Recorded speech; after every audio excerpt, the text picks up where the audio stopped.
Namaste, welcome to InVasthu. Today's video topic is about having puja room in your kitchen.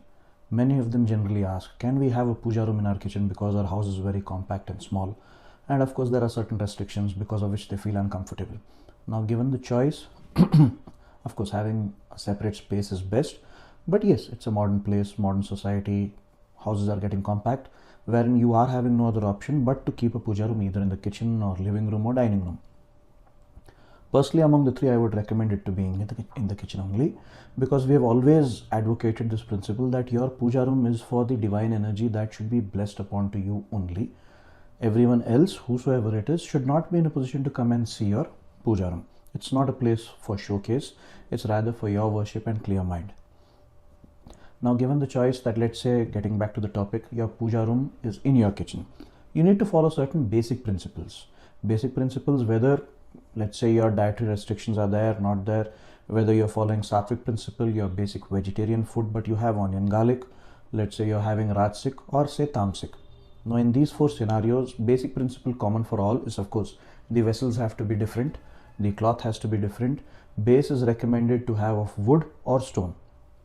Now following the food habits, let's say you're following only a Sattvik habit.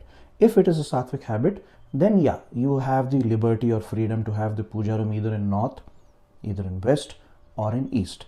At the same time, there is no restriction as to which height you should place it in, as long as it's just above the ground, maybe 3 inches, 4 inches, that is fine. Now let's come to your basic vegetarian diet, wherein, okay, you do have onion, garlic, which is most of them. During that scenario, on your slab, at least ensure another 4-inch wooden peg or leg or whatever is there on which your puja room is kept. That puja room, again, base, as I have told, never to be of metal, has to be of either wood or stone. Now if you're having Rajasik or Tamasik, to understand the differences, Sattvik is very calming and soothing, not too indulgent in terms of fruit or food or taste, which means it's not too salty, not too oily, no non-veg, and nothing that is, sort of creating any sort of additional emotion towards food. Next comes is, of course, your basic vegetarian food, which is with your onion, garlic, some level of spice, tea, coffee, all that stuff. Then you have Rajasik.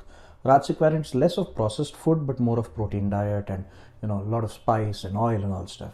And then comes Tamasik, where most of it is basically your processed food, meat, all that stuff, high on spice, high on being fried, all that stuff, where it's too indulgent. Now, the difference is the wavelength that you would be generating. So during those times, we recommend different positions. It's more to do with no interference between your food, you, and while you're praying. Now for your Tamasik followers and Rajasik, it is very clear it should not even touch the kitchen slab. It's best to have it on the wall. You need to have a separate dedicated wall on which the puja room is put. At the same time, again, the base has to be of wood or stone. But when you're following Rajasik and Tamasik, ensure you have brass and copper insert in your puja room. That's how it sort of cuts the wavelength or any negative wavelength between the food that is being processed and cooked against the divine energy that the puja room needs to provide you. At the same time, of course, standard recommendation is during the day twice, please ensure we do enjoy, we do go out, we do work for our family and loved ones, but we get the blessings from where? From our gods. So ensure at least twice a day you do light a diya, once in the morning and once in the evening, and seek divine intervention in your life for all blessings. At InVasthu, we always seek and always wish for your well-being. Taking leave with your permission, Vijendra Bathija.